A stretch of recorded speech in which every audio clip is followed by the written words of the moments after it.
Welcome back to the game. This is Robert continuing our quest here, doing part 2 of the first round. To finish basically part 1, we need to move this familiar. The familiar was able to protect the villager. It killed a Barghest that was here. And as it finished up his actions, there was another one here, which Tomble was able to shoot. But the familiar was able to move. And Daniel said he wanted to move the familiar south 3 spaces. 1, 2, 3. So putting the familiar there, this does give Tomble a clear line of sight to this Barghest, which he then defeated. So that's where we're going to pick up with our heroes now. Well, Astrion is played by Silas, and he's given me his actions for this round. Let's get started. Well, with a speed of 5 and the ability to move through friendly spaces, 1, 2, 3, 4, 5. Our healer will move right there next to the Master Barghest. And for the character's second action, Silas wants to attack. Well, although a healer, Astrion is carrying this iron battle axe. So we get an attack die here and a red power die for the attack. This is the Master Barghest which is being attacked. And it gets a gray power die. It has the Night Stalker ability, but that says if it's attacked by any non-adjacent hero, so that's not going to apply here. He is adjacent. So let's just go with a regular gray defense die. Here are the results. We've got 1, 2, 3, 4, 5. 5 damage. 1 defense die, or 1 shield here for defense. Pierce 1, so that's just ignored. So 5 damage, and we have a surge. A surge can add +2 to this damage, basically taking that damage up to 7. Well, looks like the Master Barghest is dead. It only had 6 hit points. So with a massive blow from the iron battle axe, the Master Barghest is destroyed. Well, next up is Martin playing Sindriel. Here's his character with a speed of 4. 1, 2, 3, 4. Moving down this way, and she's going to use an ability here called Oath of Honor. This will gain 1 fatigue token. Choose another hero within 3 spaces of you who has a monster adjacent to him. Place your hero figure in the closest empty space adjacent to the monster and perform an attack with a melee weapon against that monster. So this is the second action. Here, the closest space that will allow her to attack is right there. So this is a neat way to get sort of an additional move and attack option here.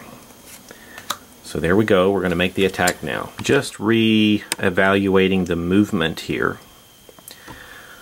I wonder if it would have been better for her to have used her power to move adjacent right there. Because obviously the heroes are going to be heading this way next. Perhaps that would be the better choice. Yeah, I think that's the better way to go. So moving down 1, 2, 3, 4, using the power. So instead of heading over here, we'll head right there. I think that would be the better choice for the player. And if in your posts, you know, we had a bit of a delay here moving the familiar, but take your time and let me know as detailed as you can exactly what space you want to go to. If you'll tell me like 3 spaces south and 1 space southwest or something like that, that would be great. Alright, now let's make the attack.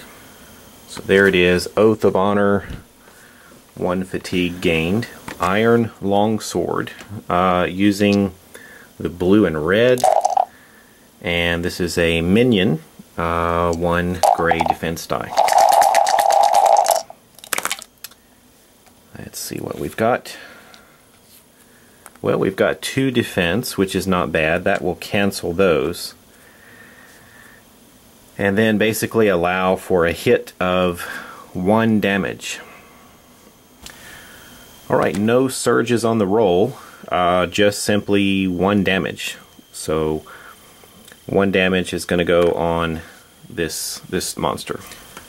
Well, I think what I'd like to do now for this particular quest is combine villager movement along with my turn as the Overlord. That way you can have the villagers move around after the heroes have clearly finished. So whatever monster's standing, you know, it's kind of hard to anticipate exactly what's going to happen. Now you know everything that's happened. I think it's the best time to let me know what you want to do with the villagers now. Maybe you anticipated taking all these out, but you've got 1 Barghest left. Remember, at the end of my turn, I believe there is a reinforcement where new monsters respecting the limits, 1 new monster I think can come in around here or up this way with that tile. So this is unchanged over here. Remember, you do have the villager in the corner there. You've got 1 villager down there, 1 villager in this room. Get some of the glare off there. Right there. And then the villager right there. Just technically, by the rules for this quest, Martin, you get to decide where you want to move the villagers. So look it over and let me know in the comment section on Facebook for this video where you would like the villagers to go, and then I will have my turn as the Overlord. There's one little point in the very end of this video I want to make. If we look very closely, we can see around this square are red lines, and I think that is a space that you cannot enter. And I think this room has a couple of these. We've got another one here and another one there, and then another one up that way. I think this is open. And then some of those red markings are repeated on this one, such as right here. And then we have these rock piles or rubble. I think movement through here is fine, but this, you can't stop there. And then I wonder if this room has anything. Just kind of scanning closely. I don't think so. I think that room seems to be pretty wide open. So interesting little differences there. But please take that into account when moving yourselves or the villagers.